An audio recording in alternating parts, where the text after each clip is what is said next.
Di tata surya kita, sebagian besar planet berputar berlawanan arah jarum jam, tapi Venus beda sendiri. Planet pemberontak ini memutuskan untuk berputar searah jarum jam, dan ilmuwan masih berusaha mencari tahu alasannya. Ngomong-ngomong, kenapa ya planet berotasi? Apa yang menentukan kecepatan rotasinya? Apa matahari juga berotasi? Pasang sabuk pengamanmu, dan mari kita coba jawab pertanyaan-pertanyaan ini.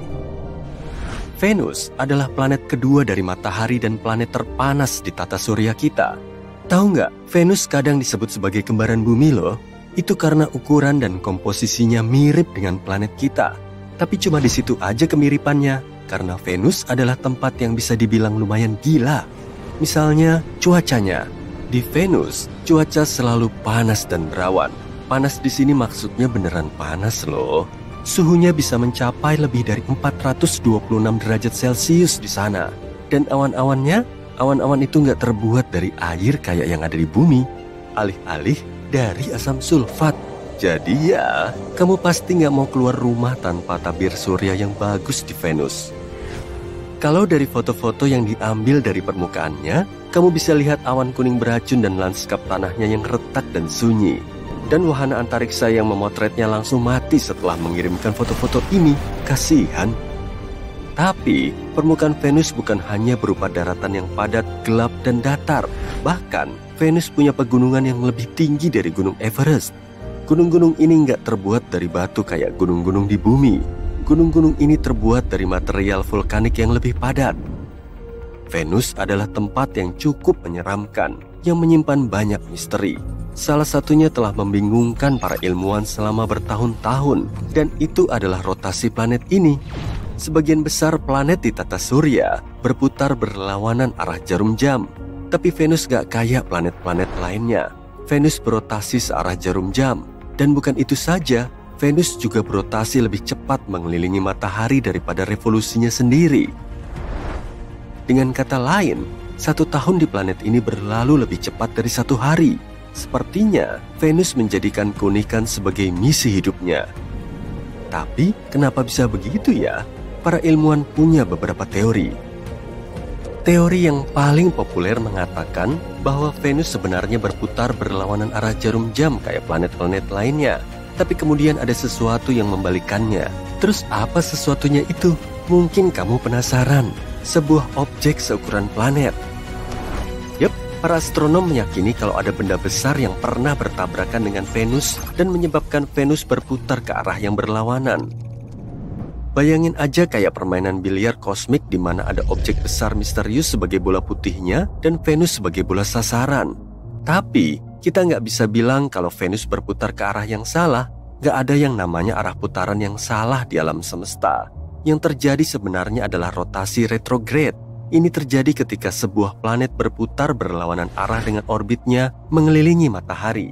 Venus misalnya punya rotasi retrograde yang berarti matahari terbit di barat dan terbenam di timur di planet itu. Jadi, kalau horoskop bilang sesuatu kayak Merkurius sedang retrograde, kamu tahu apa artinya? Oh, tapi Venus bukan satu-satunya planet aneh di tata surya kita. Pastinya ada beberapa cara aneh yang dilakukan planet-planet untuk berotasi. Sebagai contoh, sebagian besar planet di tata surya berputar mengelilingi garis imajiner yang disebut sumbu. Sumbu ini biasanya lurus ke atas dan ke bawah berkaitan dengan orbit planet mengelilingi matahari. Namun, beberapa planet seperti Uranus memiliki sumbu yang miring, yang berarti perputarannya hampir miring terhadap orbitnya. Kemiringan ini menyebabkan kutub-kutub planet hampir berada pada bidang yang sama dengan orbitnya. Hasilnya, saat planet ini mengorbit matahari, bagian-bagian yang berbeda dari planet ini menerima jumlah sinar matahari yang berbeda, menyebabkan variasi musim yang ekstrim. Contohnya, salah satu kutub mungkin mengalami sinar matahari terus-menerus sementara kutub yang lain berada dalam kegelapan untuk waktu yang lama. Uranus adalah satu-satunya planet di tata surya yang berotasi pada sisinya. Ilmuwan menduga bahwa planet ini bisa mengulangi sejarah Venus. Suatu ketika, sebuah tumbukan besar membuat Uranus bergeser dari sumber rotasi aslinya, menyebabkannya miring pada sudut 98 derajat. Kita harus bersyukur pada Jupiter. Gravitasinya yang dahsyat menarik semua asteroid dan melindungi kita dari tabrakan semacam itu. Semua ini agak mirip dengan planet yang terkunci pasang surut. Bayangkan kamu ngedate sama planet, tapi alih-alih jadi menawan dan misterius kayak yang kamu harapkan, planet ini justru menatapmu dengan wajah yang sama sepanjang malam. Pada dasarnya, seperti itulah rasanya kalau ngedate sama planet yang terkunci pasang surut. Planet yang terkunci pasang surut adalah planet yang berputar mengelilingi sumbunya dengan kecepatan yang sama dengan kecepatannya mengitari bintang induknya. Artinya, sisi planet yang sama selalu menghadap ke bintang, sedangkan sisi lainnya berada dalam kegelapan permanen. Karena terkunci pasang surut, ada beberapa efek aneh yang terjadi pada iklim dan cuaca di planet tersebut. Sisi yang menghadap bintang bisa menjadi sangat panas, sedangkan sisi yang lain bisa menjadi sangat dingin. Atmosfer di planet ini juga bisa menjadi sangat liar, dengan angin kencang yang bertiup dari sisi yang panas ke sisi yang dingin. Dan gak cuma planet, bulan kita juga demikian. Tahu nggak? Kita tuh selalu melihat sisi bulan yang sama loh. Itu karena bulan terkunci pasang surut terhadap bumi. Kita juga bisa pakai planet kerdil Pluto sebagai contoh. Pluto punya hubungan rotasi yang aneh dengan bulan terbesarnya, Charon. Keduanya terkunci pasang surut, berarti selalu saling berhadapan dengan sisi yang sama. Akibatnya, Pluto dan Charon kelihatan kayak melenggang di sekitar pusat gravitasi yang sama, menciptakan tarian yang unik di ruang angkasa. Keanehan di tata surya kita nggak berhenti sampai di situ. Ada juga planet-planet yang berotasi sangat cepat. Meski sebagian besar planet berotasi dengan kecepatan yang cukup tenang, ada juga planet yang berotasi dengan kecepatan setingkat sonik.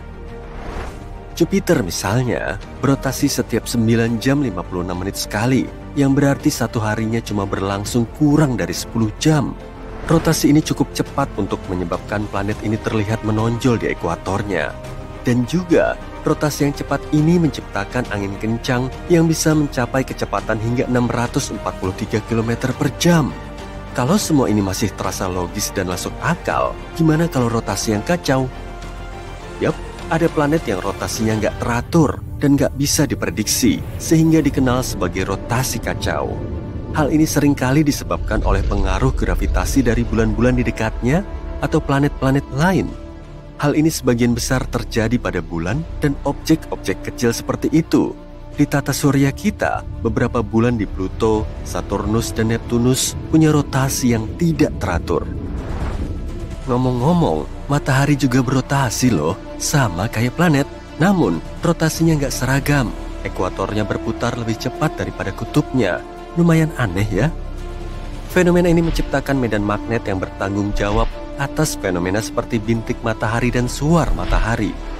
Tapi semua ini memunculkan topik yang menarik. Kenapa planet-planet berotasi? Ini mungkin terasa kayak pertanyaan konyol, tapi kamu bisa nggak menjawabnya? Jawabannya mungkin sedikit lebih sulit dari yang kamu bayangkan. Semuanya berawal sekitar 4,5 miliar tahun yang lalu saat terbentuknya tata surya. Ketika terbentuk, tata surya kita bermula dari awan gas dan debu yang besar. Ketika mulai mengerut karena gravitasinya sendiri, awan itu mulai berputar semakin cepat, seperti gasing. Gerakan berputar ini menyebabkan awan tersebut memipih, jadi berbentuk seperti piringan. Ketika awan terus mengerut, bagian tengahnya menjadi lebih padat dan lebih panas, dan akhirnya membentuk matahari. Sementara itu, materi di dalam piringan tadi mulai menggumpal dan membentuk planet-planet. Tapi, karena piringan itu udah berputar, gerakan berputar ini diwariskan ke planet-planet yang terbentuk. Dengan kata lain, planet-planet itu berotasi karena kelembaman. Planet-planet itu mewarisi gerakan berputar awan gas dan debu di tempat terbentuknya. Hal ini dikenal sebagai kekekalan momentum sudut. Ini ada Bumi, batu ketiga dari matahari, si planet biru. Pasti kenal kan? Atmosfernya terdiri dari sekitar 78% nitrogen, 21% oksigen, dan 1% argon, uap air, serta karbon dioksida. Keseimbangan yang pas agar makhluk hidup bisa bernapas. Cuaca di sini juga sempurna bagi kehidupan, gak kayak di tempat-tempat seperti Saturnus, Merkurius, atau objek langit lainnya di tata surya kita. Berkat kombinasi ini, kita punya troposfer. Ini adalah bagian terpadat atmosfer di planet kita dan tebalnya 8 hingga 15 km. Ini adalah lapisan atmosfer yang selalu memengaruhi cuaca kita dan menjamin kondisi yang tepat untuk kehidupan dan adanya perairan. Bumi duduk di jalur orbitnya, mengurus urusannya sendiri, berputar mengelilingi matahari, sampai dor! Venus dan Mars mendekat dan mengganggu bumi kita. Mereka mau menemani bumi yang kesepian. Dua objek langit yang relatif besar dan bergerak menuju bumi ini punya dampak yang mengerikan bagi bumi, dimulai dari perubahan jalur lintas orbitnya. Orbit planet-planet di tata surya harus tetap seimbang agar tak ada yang rusak. Nah, kalau ada objek besar yang mendekati bumi, orbit kita pasti akan keluar jalur. Planet-planet ini akan berputar satu sama lain sehingga menyebabkan banyak bencana alam. Ini juga akan memengaruhi waktu rotasi kita yang berpotensi memperlambatnya. Hari tak akan berjalan lancar, melainkan melambat. Hewan yang bergantung pada siang hari perlu menyesuaikan lagi jam biologisnya. Hewan nokturnal juga perlu mencari cara untuk mengatasi malam yang panjang. Manusia sudah beradaptasi cukup baik dengan waktu 24 jam sehari. Waktu ini sendiri hanyalah konstruksi manusia untuk mengukur sesuatu. Kita akan kesulitan tidur dan menyesuaikan diri dengan hari yang panjang ini. Hewan laut mengandalkan aliran arus alami untuk bermigrasi di lautan. Dengan mendekatnya Mars dan Venus, mereka juga perlu menemukan jalur baru. Burung yang bermigrasi ke negeri lain sepanjang tahun juga akan bingung dan gak tahu harus apa. Secara umum, suhu bumi akan naik dan gelombang panas besar-besaran serta perubahan iklim permanen akan terjadi. Ini membawa kita ke masalah berikutnya, panas.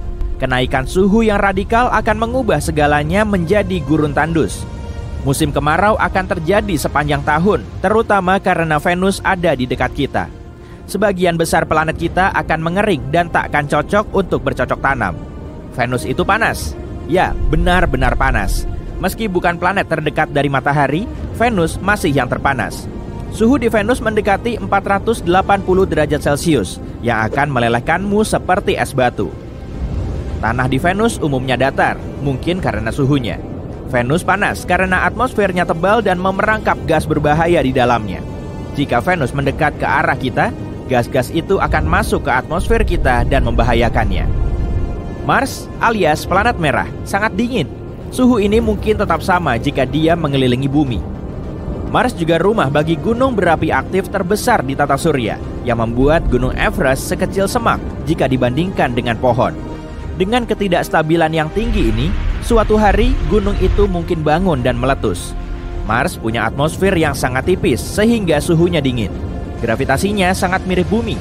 Mars bahkan sangat dingin dan punya lapisan es di kutub yang diselimuti karbon dioksida. Sama seperti Merkurius, kamu hanya bisa bertahan di sana asalkan bisa menahan napas dan berada di titik tepat di antara matahari terbit dan terbenam. Ketiga planet yang mengorbit satu sama lain ini akhirnya akan bertabrakan. Tinggal menunggu waktu saja. Dan bulan yang cuma menggantung seperti lalat di dinding menjadi tak berarti hingga akhirnya terlempar dan planet lain akan menangkapnya ke orbitnya. Atau dalam kasus yang mengerikan, bulan akan menabrak salah satu dari dua planet pengganggu tadi. Bumi akan mengalami gelombang pasang super ekstrim. Dua planet baru yang berputar mengelilingi bumi ini akan menyebabkan ketidakseimbangan besar sehingga gravitasi kita menjadi tak kendali. Tiap gelombang pasang akan lebih besar dari yang sebelumnya dan akan menutupi lahan-lahan kering. Banyak pulau kecil yang tersebar di lautan akan tenggelam. Kota-kota pesisir juga akan menjadi rumah bagi ikan. Negara-negara datar pada umumnya akan butuh perahu untuk sarana transportasi. Bendungan dan tanggul tak akan cukup untuk menghentikan air masuk. Setiap orang harus pindah ke tempat yang lebih tinggi untuk menghindari banjir. Dengan iklim yang makin panas, tudung es kutub akan mencair seperti es krim di hari musim kemarau yang terik dan menaikkan level permukaan air. Dalam beberapa bulan, seluruh Arktik akan mencair. Eits, tunggu, masih ada lagi. Kerak bumi akan aus karena ketidakstabilan permukaan bumi dan fluktuasi gravitasi. Sebagian besar kerak bumi terdiri dari oksigen. Artinya, kita sebenarnya berjalan di atas udara. Kita mungkin mengalami lebih banyak gempa bumi daripada sebelumnya. Dan gunung-gunung berapi dorman akan bangun dari tidur nyenyaknya. Langit akan tertutup abu dan melumpuhkan penerbangan. Tak ada yang bisa melakukan perjalanan lewat laut atau udara. Impor dan ekspor akan tamat. Iklim keseluruhan akan menjadi lebih panas seperti di Venus. Masa ketiga planet yang mengorbit satu sama lain ini bahkan mungkin tak sengaja menarik planet dan objek lain untuk ikut bergabung. Jadi, bagaimana jika Jupiter juga ikutan? Jupiter adalah planet terbesar di tata surya. Sebagai gambaran, bumi akan seukuran buah anggur jika Jupiter seukuran bola basket. Jupiter juga punya badai terbesar yang bisa kita lihat. Ini dikenal sebagai bintik merah, tempat yang ukurannya 2 kali ukuran bumi dan diselimuti badai mirip hurikan yang sudah berlangsung ratusan tahun. Saat selesai menonton video ini, badai ini pasti masih terjadi. Karena planet ini sangat besar, gravitasinya pasti lumayan kuat. Jupiter juga punya banyak bulan. Beberapa di antaranya adalah sekecil bumi kita. Takkan ada jarak yang pas di antara planet-planet ini. Bulan-bulan Jupiter akan terlempar keluar jalur dan tersangkut di planet lain di sekitarnya. Beberapa bulannya mungkin bertabrakan satu sama lain, menyebabkan puing-puingnya menyebar kemana-mana. Gravitasi kelompok planet ini akan menarik komet untuk memasuki atmosfer dan berpotensi menabrak bumi. Kadar oksigen akan menipis, jadi keruntuhan kerak bumi akan terus berlanjut. Lapisan ozon juga akan rusak, membuat gelombang ultraviolet besar memasuki atmosfer kita. Kita tak akan bisa keluar terlalu lama tanpa perlengkapan pelindung dan tangki oksigen. Peradaban manusia akan berubah drastis. Kita akan hidup di dalam kontainer pelindung yang menyediakan udara bersih dan sinar matahari yang aman dan tersaring. Tempat ini harus cukup kuat untuk menahan gempa yang sering terjadi. Kita akan menanam banyak tanaman untuk menyokong kehidupan sampai kita meninggalkan bumi. Karena pada akhirnya, planet-planet ini akan bertabrakan. Langkah selanjutnya adalah membuat roket besar untuk menerbangkan kita keluar dari bumi. Dengan Mars, Venus, dan Jupiter berputar di dekat kita, tak akan mudah untuk melakukannya. Semua puing-puing antariksa akan menghalangi kita untuk keluar dari area zona luar angkasa. Satu-satunya tempat aman di luar wilayah ini adalah jutaan kilometer jauhnya, di mana hanya ada satu planet. Kondisi di planet itu mungkin tak cocok untuk menopang kehidupan, tapi manusia akan punya teknologi untuk mendarat di mana saja dengan gravitasi yang sama dan membangun tempat perlindungan yang tepat. Akhirnya, Mars, Venus, Bumi, dan Jupiter akan bertabrakan dan pecah seperti telur. Mirip telur dadar antariksa besar. Jangan lupa, bulan juga akan menabrak, pecah, dan bercampur. Tapi kita sudah jauh dari sana. Grand Canyon di Arizona jauh lebih jumbo dari negara bagian Rhode Island. Kota Manhattan di New York pun bisa muat di dalamnya. Widih, karena super besar, tempat ini juga punya cuaca sendiri. Tapi ngarai besar di alam semesta bukan cuma Grand Canyon loh.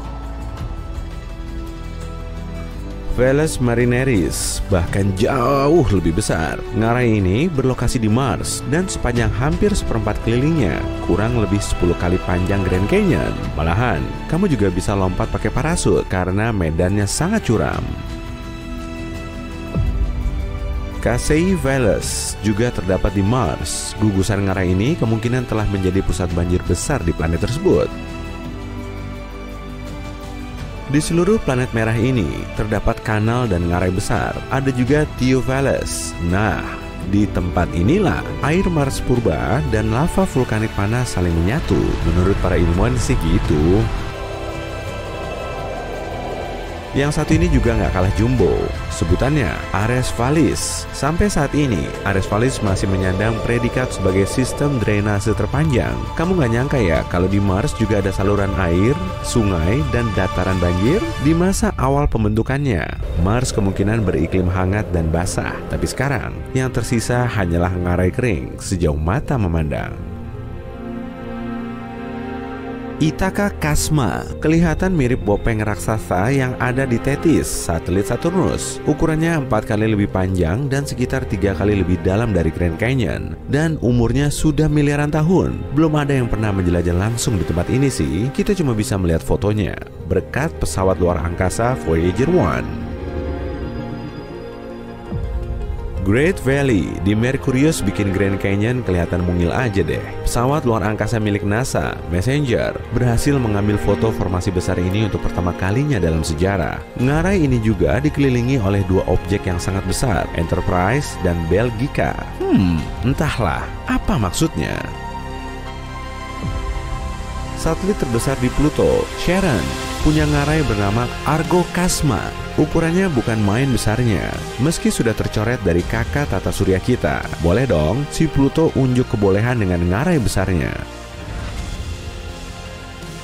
Di bumi pun, Grand Canyon punya saingan berat. Ngarai Yarlung Sangpo merupakan ngarai terdalam di bumi. Lokasinya ada di Himalaya, Tibet. Sebagian orang menamainya sebagai ngarai Everest. Dasarnya bisa memuat gedung setinggi 2000 lantai. Lembah Sungai Indus sangat besar dan mencekam. Lokasinya ada di Pakistan dan ukurannya sekitar 3 kali luas lapangan bola. Sungai Indus, salah satu sungai terbesar di Asia, mengalir melalui tebing terjal ini. Di sini juga terdapat hiu balen dan porpoise, sejenis lumba-lumba. Colca Canyon di Peru tidak begitu jauh dari Machu Picchu. Ngarai tinggi ini menjadi rumah bagi unggas terbang terbesar di dunia, Condor Andes. Bentang sayapnya mencapai 3 meter. Di Nepal, tepatnya di Himalaya, terdapat lembah kali Gandaki yang spektakuler. Tidak ada yang tahu pasti kedalamannya, tapi kemungkinan sekitar 5 kalinya Grand Canyon. Pemandangannya super lengkap. Ada di ketinggian, udaranya tipis, dan dikelilingi bentang alam yang unik. Eits, tapi hati-hati loh ya, jangan asal mendaki kalau kamu tidak berpengalaman. Ngarai Cooper berada di utara Meksiko. Di sini, banyak atlet terkenal dunia yang berlari maraton hanya untuk bersenang-senang. Bahkan ada yang sampai bolak-balik. Ada 6 ngarai yang saling menyatu. Dan di bagian terlebarnya terdapat 2 air terjun tertinggi di Meksiko. Cooper Canyon juga punya bentangan zip line terpanjang. Dan salah satu jalur kereta api paling menakutkan di dunia. Awas, jangan ngintip ke bawah. Di Amerika Serikat, terdapat ngarai yang kurang beken meski lebih dalam dari Grand Canyon. Namanya Hell's Canyon dan lokasinya ada di perbatasan negara bagian Oregon dan Idaho. Di tengah-tengah ngarai ini mengalir Snake River. Ada juga Seven Devil Mountain Range. Wih, namanya kok ngeri ya. Ngarai Kings berada di area Taman Nasional Yosemite. Kedalamannya sekitar 1,5 kali Grand Canyon. Tak jauh dari sana terdapat pohon terbesar di bumi, yaitu General Grant. Ngarai terbesar di Australia yaitu Copper Tree Canyon. Untuk mengunjunginya, kamu bisa dibayar loh. Sebetulnya nggak juga sih. Beberapa pesepeda dan orang yang camping di sana sangat beruntung karena telah menemukan batu permata di tepi sungainya. Kalau beruntung, kamu juga bisa melihat seni batu berumur 2000 tahun. Tiger Leaping Gorge seolah berasal dari negeri dongeng saja ya, tapi tempat ini emang nyata, dalam dan cukup menakutkan. Menurut legenda, konon ada harimau yang dikejar-kejar, lalu benar banget. Hewan ini melompati sungai yang ada di dasar tebing dengan memanfaatkan batu yang tertata rapi, tepat di tengah-tengah sungainya. Great Rift Valley 15 kali lebih panjang dari Grand Canyon. Jadi panjangnya sekitar triliunan kilometer. Lembah ini membentang di antara 2 benua dan menjadi rumah bagi 30 danau. Canggihnya lagi, bisa dilihat dari luar angkasa. Jadi, kalau suatu saat kamu melayang di kosmos sana, jangan lupa cari lembah ini ya. Ngarai Kota Huasi nggak cuma dalam, tapi sangat dalam. Ngarai ini punya jalur rafting, kayak, dan hiking yang ekstrem. Nyamuknya juga tak kalah ekstrem. Ngarai yang ada di Tibet ini pasti jadi pemegang rekor dunia. Coba aja tanya ke Mbah Google soal ngarai yang bernama Ngarai Polung Sangpo. Nggak ada satu foto pun yang akan muncul. Parah sih. Padahal kan udah tahun 2021. Jadi penasaran deh, memangnya ada apa di bawah sana? Palingan juga sungai. Ngarai Chicamoca di Kolombia kurang lebih sedalam Grand Canyon. Buat kamu yang suka olahraga ekstrem cocok banget nih. Semuanya menantang adrenalin, zipline, kano, paragliding, bahkan kereta gantungnya juga ekstrem. Untuk menjajalnya, kamu akan menghabiskan waktu selama 25 menit. Medannya juga terjal. Di Greenland, terdapat Greenland Grand Canyon sepanjang beratus-ratus kilometer. Air dari gunung es yang mencair, terus mengalir melalui ngarainya. Tempat ini pertama kali ditemukan oleh NASA. Ada ngarai yang sangat besar di Antartika, tapi masalahnya cuma satu, kita nggak bisa melihatnya. Belum lagi, suhunya super dingin dan di mana-mana cuma ada salju. Laut juga punya ngarai besar loh. Zemchak Canyon merupakan salah satu ngarai bawah laut terbesar di dunia. Letaknya di lepas pantai Alaska dan menjadi habitat bagi anjing laut, lumba-lumba, dan paus. Ngarai terdalam di bawah air sekitar 6 kali kedalaman Grand Canyon. Ya, mana lagi kalau bukan Palung Mariana yang tersohor itu. Coba deh nyelam ke dasarnya. Kamu akan menyabat rekor sebagai penyelam terdalam sepanjang sejarah. Wah, ini keajaiban bawah laut kita yang lain, Grand Bahama Canyon. Sejumlah gedung Empire State yang di New York itu akan tenggelam di dalamnya kalau kita ceburkan semuanya. Monterey Bay memang terlihat kurang menakutkan, tapi kan tetap aja ngarai. Ada lanternfish, cumi-cumi, penyu, ikan batu, dan berang-berang laut. Semua kongko bareng di sini. Oh, nggak ketinggalan ribuan ubur-ubur. Jadi perlu jaga jarak biar nggak kena sengatannya. Ada juga giant carp di sekitar ngarai itu, serta rumput laut yang bisa tumbuh sampai 30 meter. Hudson Canyon mengalir dari pelabuhan New York langsung menuju laut dan airnya sangat kotor. Memang ada formasi karang dan spons laut dalamnya sih, tapi dasar airnya mengandung banyak sampah dan tumpukan lumpur dari saluran pembuangan. Aviles Canyon ada di lepas pantai Spanyol. Ngarai bawah laut terdalam di dunia ini termasuk dari segelintir area yang menjadi habitat cumi-cumi raksasa. Ngarai ini terkenal dengan karang putihnya dan suhunya sangat dingin.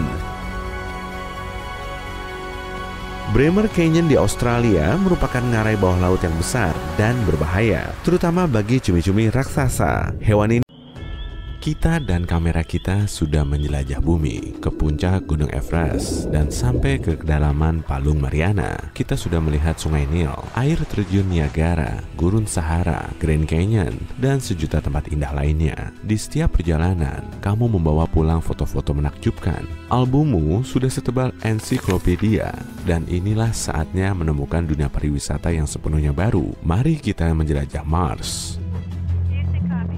Kamu tengah duduk di roket modern berkilau. Hitungan mundur untuk lepas landas sudah dimulai. Mungkin kedengarannya super mewah, akan tetapi dengan perkembangan teknologi modern, perjalanan ini sudah seperti naik bus. Dalam beberapa jam, kamu sampai ke permukaan. Saatnya menuju ke tempat tujuan pertama para turis Mars, Olympus Mons. Ukurannya setara 2 kali Pulau Jawa dan tingginya sampai 25 km atau 3 kali lipat tinggi Gunung Everest. Dan ini adalah gunung tertinggi di seluruh tata surya kita. Bahkan ini bukan gunung biasa, melainkan gunung berapi raksasa.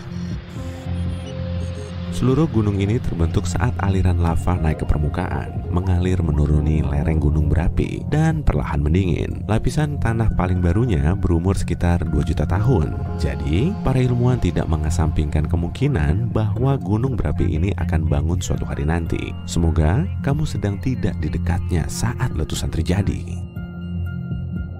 Ada patung dewa Yunani di mana-mana. Ada Apollo, lalu Athena, serta Artemis. Dan di sini ada Zeus bersama Neptunus.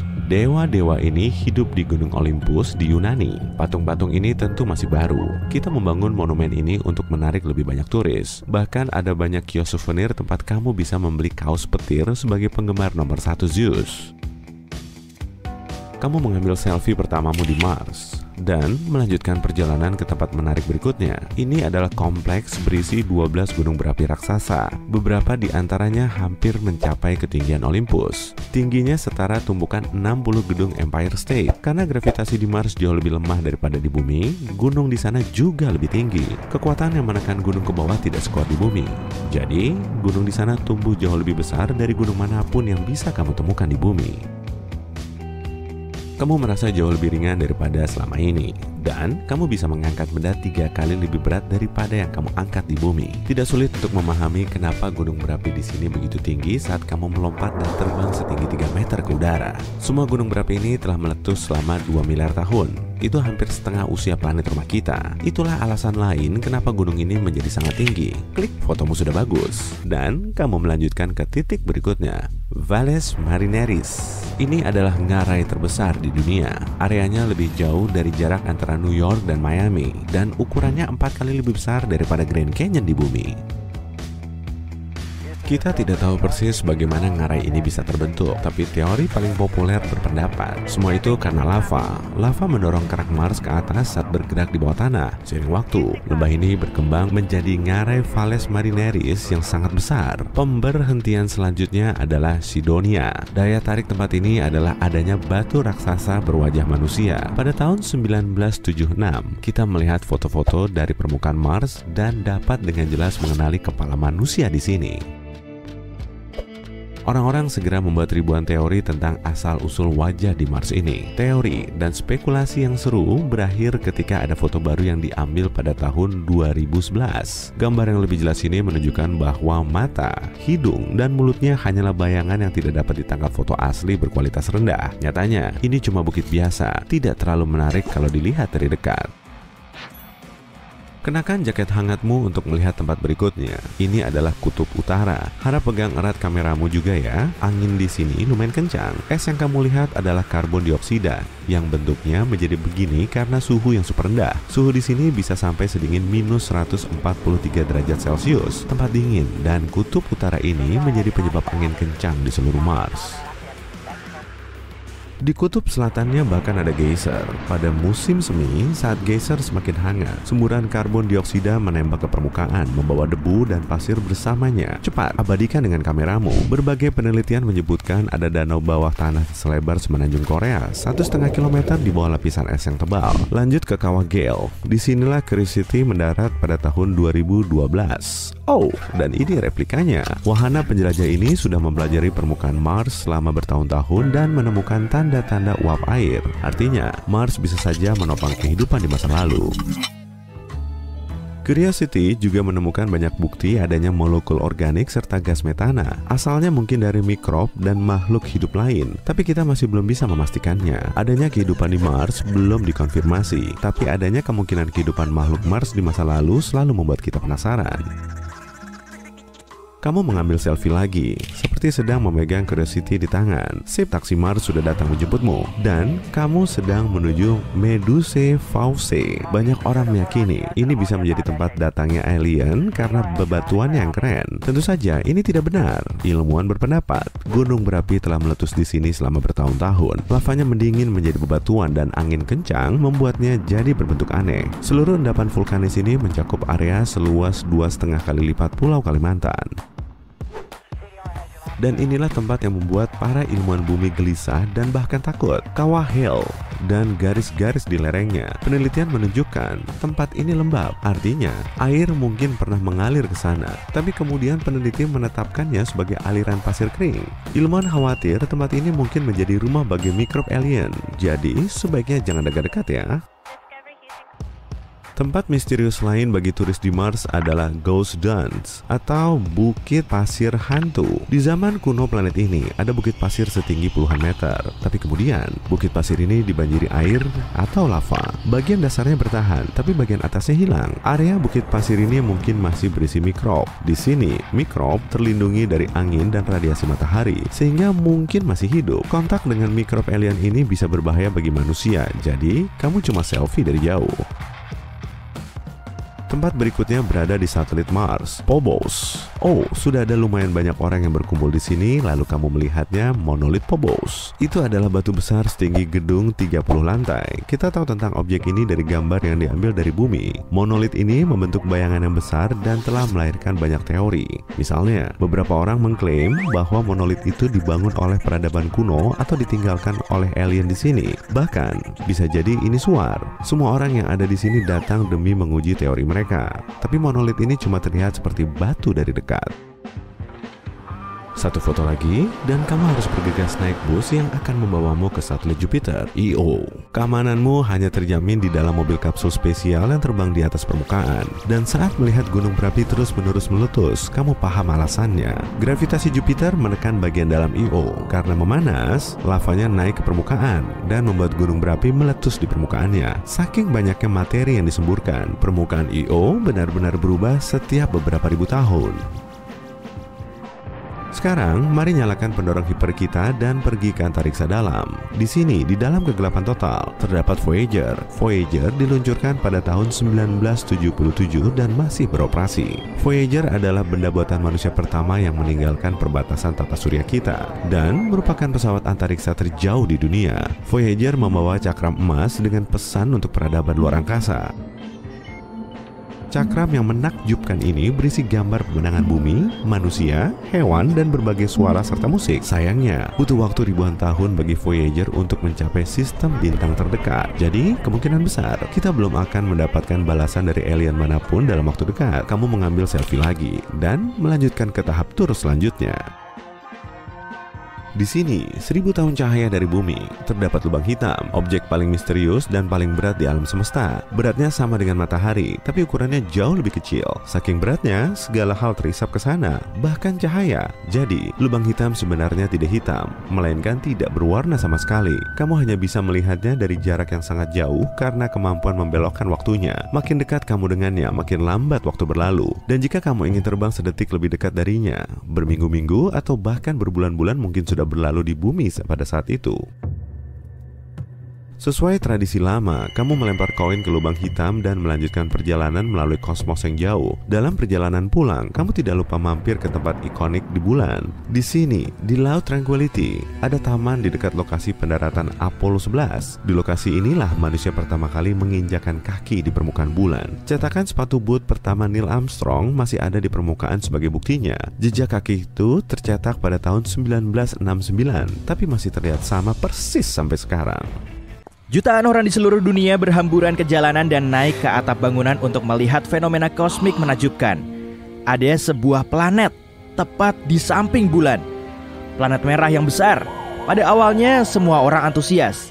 Kemunculan Mars entah dari mana berdampak aneh terhadap manusia. Sebagaimana bulan yang bisa memengaruhi keadaan psikologis dan fisik sebagian orang, kunjungan Mars yang tak terduga ini menyebabkan manusia berperilaku sangat aneh. Setiap malam, langit diterangi oleh cahaya bulan dan pendar merah Mars. Banyak orang mengalami semacam insomnia mendadak. Sebagian bahkan berhenti minum kopi sebab mereka tidak lagi merasa ngantuk. Mars memunculkan energi dan sedikit sifat liar dalam diri manusia yang membuat mereka lebih banyak tertawa dan bahkan membuat beberapa orang miskin jadi gila. Mereka mulai lebih sering keluar rumah dan menikmati langit malam yang tidak biasa. Beberapa hari kemudian, semua orang bisa melihat apa yang terjadi. Mars semakin membesar. Para ilmuwan mengumumkan planet merah itu perlahan bergerak menuju bumi. Tabrakan tidak bisa dihindari. Warga bumi cuma punya waktu beberapa tahun lagi. Beberapa bulan lalu, asteroid besar menabrak planet merah itu dengan kekuatan yang begitu besar, sehingga Mars keluar dari orbitnya dan mengembara. Peluang Mars akan terbang di dekat bumi selalu sangat tinggi. Setelah diumumkan sekitar 3 detik saja, berita itu menjadi viral dan terjadilah kepanikan. Situasi makin memburuk. Makin dekat planet Mars, makin besar pula dampaknya terhadap fisik manusia. Ratusan video muncul, menunjukkan simulasi tabrakan Mars dan bumi, dan tidak ada akhir bahagia. Mau tahu apa yang terjadi? Salah satu vlogger terkenal bertanya ke para followernya. Bumi hampir seluruhnya tertutup air dan Mars tinggal debu, pasir, dan bebatuan. Lalu dia meletakkan sebuah semangka besar di tengah ruangan. Dari ujung ruangan, dia meluncurkan sebuah bola bowling ke arah semangka. Boom! Kini, ukuran Mars hampir sebesar bulan. Mars akan memasuki orbit bulan dan hal ini berdampak terhadap medan magnet bumi. Banjir, hurikan, tsunami, dan badai petir dahsyat, semuanya semakin parah. Hewan-hewan menggila, burung-burung tidak lagi bermigrasi ke selatan. Aurora borealis muncul di Karibia. Ekonomi juga terdampak oleh berita tersebut. Orang-orang berhenti bekerja. Ya, buat apa juga? Mereka hanya ingin bersenang-senang dan bersama orang-orang tersayang. Sumber daya di planet ini masih cukup untuk bertahan sampai malapetaka itu terjadi. Jadi tidak ada seorang pun yang mencoba mengatasi masalah bumi itu.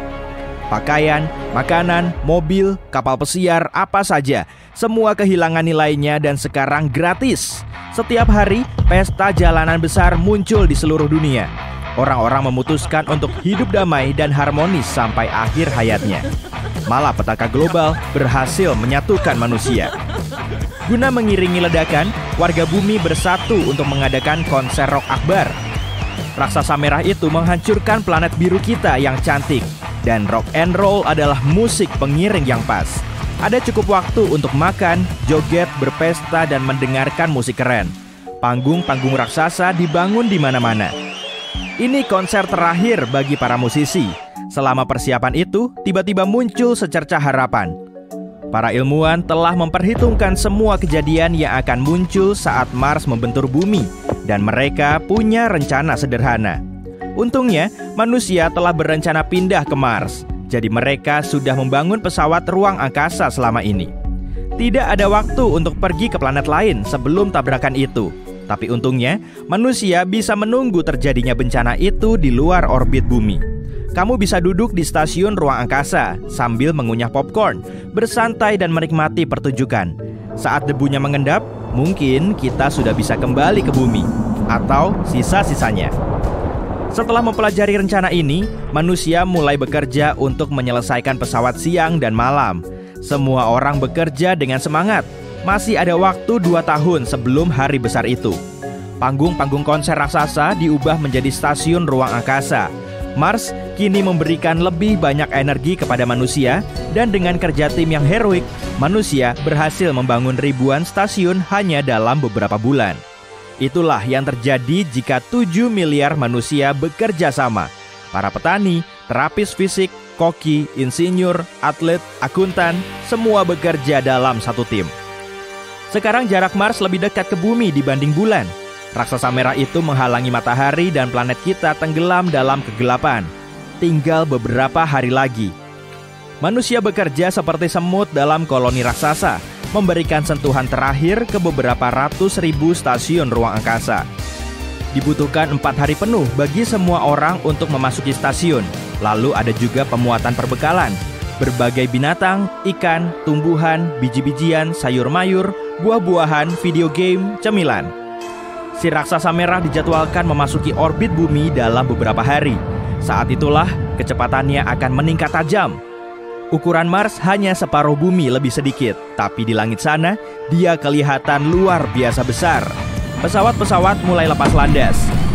Manusia melihat sekitar untuk terakhir kali, mengingat setiap jengkal bumi. Dalam beberapa jam, semua itu akan berubah selamanya. Stasiun-stasiun mengangkasa, cukup jauh untuk menghindari orbit apapun. Dua dunia yang saling bertabrakan harus diiringi musik latar. Bintang-bintang rock di setiap pesawat mengadakan festival musik antariksa. Diiringi musik rock keren, Mars memasuki atmosfer bumi dan selapis tipis permukaannya terbakar. Ini melepaskan energi yang luar biasa besar. Planet itu semakin cepat dan menghantam Samudra Pasifik. Gelombang ledakan besar menyapu seluruh planet.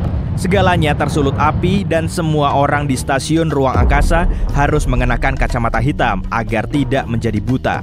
Planet biru kita berubah menyala. Debu Mars bercampur dengan air bumi. Kekuatan benturan itu menembus kerak bumi sampai ke magma panas cairnya. Ratusan kepingan planet Mars yang sebagiannya selebar satu negara entah bagaimana melayang di atmosfer. Tabrakan itu menghasilkan begitu banyak energi sampai-sampai semua lautan mendidih dan menguap. Lautan dan sungai-sungai logam cair sekarang menyebar di seluruh penjuru bumi. Hari demi hari, minggu demi minggu, bulan demi bulan berlalu. Sabuk dari pecahan-pecahan planet Mars terbentuk di sekeliling bumi, mirip Saturnus, tapi yang ini menyala merah. Dibutuhkan waktu lama sampai aman untuk mendarat kembali ke bumi, tapi manusia tidak bisa bertahan hidup di pesawat selama itu. Makanan, air, dan oksigen akan habis dalam beberapa tahun. Tapi para ilmuwan telah menyusun rencana. Pesawat mengaktifkan fiturnya dan berubah menjadi ruang dingin raksasa. Pesawat itu dilengkapi dengan banyak panel energi dan bumi yang terpanggang melepaskan banyak energi. Sangat cukup untuk membuat pesawat itu tetap berfungsi, sementara para penumpangnya tidur selama beberapa ribu tahun. Begitu bumi mendingin, manusia akan terbangun. Ratusan ribu tahun berlalu. Suatu hari, alarm menyala bersamaan di semua pesawat. Perlahan-lahan, manusia terbangun. Tubuh mereka lelah, tapi setelah beberapa miliar cangkir kopi, semua orang segar lagi. Di bumi, benua-benua baru tentu telah terbentuk, dan mungkin keadaan atmosfernya sangat berbeda. Bumi mungkin sudah kehilangan orbit awalnya, jadi mungkin sekarang bumi berputar pada sudut yang berbeda. Musim-musim yang kita kenal sudah menghilang. Semua air di bumi menguap dalam beberapa jam pertama, tapi di Mars terdapat banyak gletser besar yang mungkin telah meleleh karena benturan itu. Mungkin Mars membagikan airnya ke planet kita. Awan-awan debu dan abu tentu sekarang telah mengendap, dan tanahnya tentu cocok sekali untuk bertanam. Semua magma itu mungkin telah memuntahkan berbagai mineral dan bahan kimia berguna. Keadaan akan sulit, tapi umat manusia harus bisa beradaptasi dengan bumi yang baru. Orang-orang siap. Sepertinya, untuk bisa hidup di planet manapun, kita membutuhkan 4 elemen penting: udara, air, tanah, dan api. Aku akan memberitahu apa yang harus diperas untuk mendapatkan segelas air di Mars, cara menanam sayuran di sana, mengecas ponselmu tanpa harus membayar tagihan listrik yang sangat mahal, dan bahkan memproduksi udara segar. Bagaimana kalau aku bilang ada lautan di Mars? Oke, kamu pasti nggak akan percaya, tapi dulunya memang ada lautan. Para ilmuwan percaya hampir sepertiga bagian planet Mars tertutup oleh lautan yang bernama Oceanus Borealis. Dulu sekali, sekitar 3,8 hingga 4,1 miliar tahun lalu, iklim di Mars lebih hangat dan atmosfernya lebih padat. Tapi seiring waktu, kondisi iklim berubah drastis, dan lautan yang dulunya membentang tak berujung ini menguap begitu saja ke atmosfer. Menurut perkiraan, hanya sekitar 1% dari keseluruhan air yang menguap, sementara 99%-nya masih terkunci di planet ini. Jadi ada 2 sumber air sekarang, tudung es kutub dan bebatuan. Tudung es kutub cukup mudah dipahami karena kita punya hal serupa di bumi. Tapi kalau bebatuan yang mengandung air, mesin juicerku nggak akan kuat mengolah batu. Tapi ayo kita pelajari sedikit tentang bebatuan ini. Sebagai permulaan, setidaknya ada 4 jenis mineral yang mengandung air di Mars. Ada lempung hidrat yang terbentuk dari silikon oksigen. Dan yang kerennya lagi, lempung ini juga mengandung magnesium dan besi yang akan sangat berguna saat kita mulai tinggal di Mars. Berikutnya adalah sulfat hidrat yang berbahan dasar belerang. Jangan meringis dulu, aku tahu kamu membayangkan bau telur busuk, tapi itu aroma khas hidrogen sulfida, bukan sekadar belerang. Air dalam mineral ini tergabung dalam formula kimianya. Berikutnya adalah silika hidrat yang juga menyimpan air dalam formulanya. Garam karbonat yang ditemukan di Mars memang tidak mengandung H2O, tapi garam ini hanya bisa terbentuk jika ada air di dekatnya. Jadi itu membuktikan kalau dulunya ada lautan. Tapi, jika para ilmuwan tidak menemukan cara untuk mengekstrak air dari bebatuan itu, masih ada rencana cadangan. Pada tahun 2020, para peneliti menemukan sumber air cair yang mungkin merupakan bagian dari jaringan danau air asin bawah tanah. Jadi, kita akan bisa tetap terhidrasi di Mars. Kita bisa mencari sumber air itu dengan lebih baik atau menciptakan juicer berteknologi canggih untuk memeras air dari batu-batu itu. Planet merah mungkin tampak seperti gurun tandus yang tidak bisa ditumbuhi apapun. Tapi kini anggapan itu sudah ditepis, karena ada beberapa perkembangan terbaru mengenai potensi pertanian di Mars. Pada tahun 2022, sekelompok ilmuwan melakukan hal yang luar biasa. Mereka berhasil menumbuhkan tanaman bumi di Mars. Penafian. Mereka tidak membajak tanah Mars, menyiraminya, menambahkan pupuk, dan dengan sabar menunggu tunas pertama muncul. Mereka bereksperimen di bumi, tapi kondisi yang mereka ciptakan sama persis dengan di Mars. Tanaman membutuhkan tanah, air, nutrisi, dan sinar matahari untuk tumbuh. Nutrisi dan sinar matahari bisa dibuat secara artifisial, jadi para ilmuwan fokus pada tanah dan air dalam eksperimen mereka. Tidak banyak yang bisa ditawarkan Mars dalam hal tanah, tapi Mars kaya akan basal. Tanaman tidak suka tumbuh di atas basal karena tidak memiliki banyak nutrisi. Tapi tetap saja, beberapa tanaman tidak terlalu pilih-pilih soal tanah. Seperti yang sudah kita ketahui, air di Mars juga sulit ditemukan, tapi bisa ditemukan dalam jumlah terbatas. Meski begitu, air di Mars tidak bisa digunakan untuk kebutuhan pertanian karena komposisi kimianya. Singkatnya, air di Mars terlalu asin untuk tanaman apapun. Tapi agar eksperimen ini sesuai dengan kenyataan, para ilmuwan mencari cara yang memungkinkan untuk menghilangkan kandungan garam dalam air. Jadi, mereka menambahkan bakteri yang bernama Cyanococcosis. Dan meskipun kadar garamnya menurun secara drastis, itu masih belum cukup untuk memuaskan tanaman-tanamannya. Untungnya, para ilmuwan punya rencana B dan berhasil. Mereka menyaring air yang sudah dihilangkan kandungan garamnya menggunakan basal. Setelah disaring, mereka mendapati air yang dihasilkan cocok untuk tanaman. Tapi itu baru teori. Kita lihat apa saja yang bisa kita tanam di Mars. Para ilmuwan bereksperimen dengan turnip, selada, lobak, dan alfalfa. Awalnya, turnip, selada, dan lobak tidak mau tumbuh subur di basal dan menyerap air yang sudah disaring.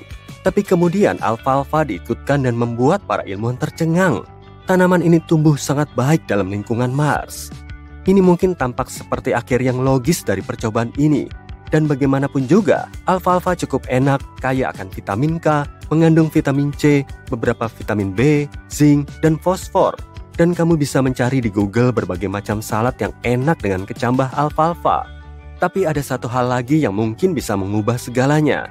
Karena akarnya yang dalam, alfalfa bisa membantu memperbaiki kesuburan nitrogen tanah. Jadi, begitu para ilmuwan memanen alfalfa Mars pertama, mereka segera menanam turnip, selada, dan lobak kembali. Kali ini, hasil panennya jauh lebih baik dan para ilmuwan bahkan melihat sesuatu yang tidak mereka duga. Hasil panen turnip meningkat 311%. Sepertinya, alfalfa berpeluang menjadi bintang terformasi Mars. Waduh, ini dia kabar buruknya. Meskipun secara teori kita bisa tetap terhidrasi di Mars dan menikmati salad segar, saat ini hampir tidak mungkin kita bisa menghirup udara segar di sana. Hey, kamu sadar kan kalau aku bilang hampir? Meskipun atmosfer Mars terdiri dari 96% karbon dioksida, kita sudah tahu cara memproduksi oksigen dalam jumlah kecil di sana. Perkenalkan, Mars Oxygen In Situ Resource Utilization Experiment atau biasa disebut MOXIE, yaitu robot kecil yang bekerja sama dengan para penjelajah Mars. Si kecil ini bisa mengisolasi oksigen di Mars dan sudah berhasil memproduksi 5 gram oksigen. Kedengarannya sangat sedikit, tapi 5 gram oksigen bisa untuk bernapas selama 10 menit. Untuk saat ini, MOXIE hanya digunakan untuk kepentingan ilmiah, tapi bisa membantu memfasilitasi misi di Mars. Masalahnya, lebih mudah memproduksi oksigen langsung di tempat daripada mengangkutnya dari bumi ke Mars. Saat ini, MOXIE belum cukup canggih, tapi begitu para ilmuwan menciptakan penerusnya, situasi udara di Mars akan berubah. Agar api bisa menyala, kita butuh satu elemen penting, yaitu oksigen. Dan kita tidak ingin menyia-nyiakan hasil kerja keras MOXIE, terutama jika ada alternatif lain. Menurut sejarahnya, manusia menggunakan api untuk memasak, menghangatkan tubuh, dan menakut-nakuti tamu tadi undang seperti harimau bergigi pedang. Saat ini, kita bisa menggunakan listrik untuk memasak dan menghangatkan diri. Dan tidak ada harimau bergigi pedang yang pernah terlihat berkeliaran di planet merah. Jadi, ayo kita lihat bagaimana manusia bisa menghasilkan listrik di Mars. Pilihannya cukup banyak. Energi matahari, panas bumi, dan angin bisa digunakan di Mars dengan cara yang hampir sama dengan di bumi. Energi matahari cukup menjanjikan, tapi tetap tidak seefektif di bumi. Sinar matahari di Mars hanya 43%-nya sinar yang diterima bumi. Jadi, untuk menghasilkan listrik dengan cara ini akan butuh usaha lebih banyak. Jangan lupakan badai debu yang tidak jarang terjadi di Mars. Selama badai debu terjadi, cahaya matahari akan terhalang. Jadi jika kita mengandalkan energi matahari di Mars, kita harus siap menghadapi pemadaman listrik sesekali. Masalah berikutnya adalah variasi musim. Jadi kita hanya bisa mendapatkan listrik dari tenaga surya selama beberapa bulan dalam 1 tahun di Mars. Dan tentu saja tidak ada energi matahari di malam hari. Bagaimanapun, opsi ini mungkin berhasil, tapi harus dikombinasikan dengan beberapa alternatif. Contohnya tenaga angin. Turbin angin akan tetap berfungsi selama badai debu dan juga bisa beroperasi di malam hari. Sepertinya, kedua sumber ini kombinasi sempurna. Tapi, energi panas bumi bisa menjadi rencana cadangan yang bagus. Energi ini bahkan bisa bekerja lebih baik di Mars daripada di bumi karena beberapa alasan. Pertama, tekanan atmosfer di Mars lebih rendah sehingga lebih banyak volume uap yang dihasilkan untuk menggerakkan turbin. Kedua, suhu permukaan Mars lebih rendah dan ini juga bisa membantu karena akan meningkatkan efisiensi. Tanah bergetar dan kamu mendengar suara retakan keras. Gawat, kubahnya mau rubuh. Semua orang berlari ke pos darurat masing-masing untuk evakuasi. Orang-orang saling dorong. Atmosfer mirip bumi di dalam kubah ini akan terganggu dan kamu akan terpapar udara tipis di permukaan Mars. Semua orang bergegas mengenakan helm. Retakan makin besar dalam hitungan detik dan orang-orang panik, berusaha kabur ke kapal darurat secepat mungkin. Di tengah kekacauan, mereka semua masuk ke kapal yang salah dan kamu tidak muat di dalamnya. Lampu peringatan merah mulai berkedip di dalam kubah dan pengumuman disiarkan, memperingatkan semua orang untuk mengenakan helm. Tinggal tersisa beberapa menit sebelum atmosfer Mars memasuki kubah dan manusia takkan bisa bernapas. Malangnya kamu baru tiba di Mars saat melihat kapal menjauh dari kubah. Kamu terdiam tanpa tahu harus apa. Kamu meminta bantuan, tapi tak ada yang menjawab. Tiba-tiba, robot pemandu mendekatimu dan kamu mendengar suara kecil dari speakernya. Dia bilang, tak ada yang bisa mendengarmu karena atmosfer di Mars jauh lebih renggang dibanding bumi. Kandungan karbon dioksidanya juga banyak, sehingga gelombang suara teredam. Meski ada konser meriah sejauh 10 meter dari tempatmu berdiri, suaranya akan terdengar seperti dari berkilo-kilometer. Jadi, ada yang bisa kubantu? Kamu meminta bantuan, dan dia menunjukkan tata letak 3 dimensi kubah ini. Kamu bisa melihat beberapa stasiun kapal ulang-alik lain. Jadi, kamu bergegas ke sana. Sayangnya, kamu harus pergi ke sisi lain kubah untuk mencapai stasiun kapal ulang-alik ini. Saat kamu mulai panik dan bingung bagaimana caranya ke sana, robot tadi berubah menjadi sepeda dan memintamu naik. Kamu pun naik dan mengarungi kota, sambil melihat semua bangunan dan jalanan kosong. Retakan makin besar, dan potongan kecil kubah mulai berjatuhan dari atas, seperti salju. Setibanya di stasiun tujuan, beberapa orang terakhir sedang menaiki satu-satunya kapal ulang-alik. Kamu mengejar mereka, berusaha mendapatkan perhatian dengan putus asa. Saat kamu membunyikan bel sepeda, suaranya hampir tak keluar sedikit pun. Kapal mereka lepas landas sebelum bisa melihatmu. Kamu bertanya, kenapa suaranya tidak terdengar? Dan si robot menjelaskan, kamu hampir mustahil mendengar suara bernada tinggi di Mars. Karbon dioksida membuat suara bernada tinggi, seperti suara lonceng dan kicauan burung, hampir mustahil didengar. Kalau kamu masih di bumi, mereka mungkin mendengarmu. Si robot bilang, masih ada satu kesempatan terakhir untuk menyelamatkan diri. Dia berubah menjadi pesawat antariksa kecil. Kamu masuk dan dia terbang menembus celah di kubah, keluar angkasa. Gerakannya super cepat, jadi kamu akan pulang ke bumi dalam waktu singkat. Begitu kamu mulai tenang dan menikmati pemandangan luar angkasa, kamu melihat lampu merah robot berkedip. Kamu bertanya, ada masalah apa? Tapi tidak ditanggapi. Tiba-tiba, kamu tersadar, kamu tidak bisa mendengar apapun di luar angkasa. Suara bergerak dalam gelombang, dan perlu sesuatu untuk merambat seperti udara atau air. Luar angkasa adalah ruang hampa udara, sehingga kamu tidak bisa mendengar suara sama sekali. Pesawat antariksamu tiba-tiba berubah arah dan melesat menjauhi bumi. Kamu mencoba mengendalikan si robot ke arah yang benar, tapi tidak tahu bagaimana cara menarik perhatiannya. Pesawatmu menetapkan penerbangan ke Venus. Makin dekat, turbulensi pun terjadi. Angin di Venus bertiup lebih cepat dibanding tornado di bumi.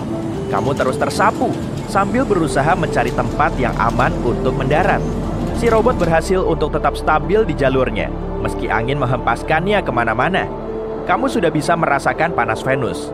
Akhirnya, si robot melihat gua kecil di kejauhan dan mencoba mendarat di sana.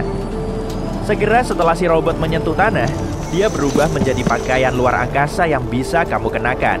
Jadi, kamu aman di lingkungan yang ekstrim. Perakiraan cuaca hari ini di Venus, panas. Suhu mendidih sepanjang siang sampai malam. Akan ada awan asam sulfat dan angin ribut. Sebagian besar atmosfer Venus terdiri dari karbon dioksida, sehingga suaramu pun akan jadi lebih rendah karena atmosfer planet yang padat. Meski menjadi planet kedua yang paling dekat dari matahari, Venus adalah yang terpanas. Atmosfernya menjebak panas dari matahari dan menyimpannya di dalam. Saking panasnya, udara Venus bisa melelehkan timah.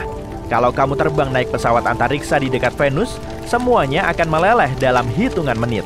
Untungnya, kamu punya baju besi robot yang tahan banting. Kamu bertanya kepada si robot, bagaimana caranya pulang? Tapi suaramu terdengar aneh. Pita suaramu bergetar lebih lambat di sini dibanding di bumi, sehingga nada suaramu lebih rendah. Tapi, pada saat yang sama, kecepatan suara di Venus jauh lebih cepat, membuat suara lebih cempreng. Lalu, kandungan karbon dioksida yang tinggi di udara menciptakan efek aneh yang menipu otakmu agar berpikir bahwa sumber suaramu kecil. Kesimpulannya, kamu terdengar seperti bebek di kartun. Kamu memandang ke cakrawala dan melihat banyak bukit dan gunung tersebar di dataran. Tapi si robot bilang, banyak di antaranya adalah gunung berapi. Venus sebenarnya punya lebih banyak gunung berapi dibanding planet lain di tata surya. Para ilmuwan menemukan lebih dari 1.600 gunung berapi di permukaannya. Artinya, mungkin ada lebih dari itu yang belum ditemukan. Yap, mungkin menetap di sini seharian bukanlah ide yang bagus, dan bukan cuma karena panasnya. 1 hari di Venus setara 243 hari di bumi. Bahkan 1 hari di Venus lebih panjang dibanding setahun, karena hanya butuh waktu 225 hari bagi Venus untuk mengitari matahari. Meski sulit berkomunikasi, kalian tetap berhasil. Si robot bilang tadi dia kesasar dan akan segera membawamu ke bumi. Sambil berjalan mengitari gua, kamu sadar ternyata kamu ada di dalam gunung berapi. Kamu meminta si robot untuk bergegas dan membawamu kembali pulang sebelum gunung ini meletus. Robotmu kurang begitu jago terbang di luar angkasa. Karena tak lama, kamu tersasar lagi. Sekarang kamu berada di Titan, bulan terbesar Saturnus. Saking besarnya, bulan Saturnus ini lebih besar dibanding Merkurius, planet terdekat dengan matahari. Pesawatmu tiba di atmosfernya yang terasa agak mirip atmosfer bumi. Satu-satunya perbedaan yang terlihat adalah kabut oranye yang menggantung di udara, sehingga kamu lebih sulit melihat.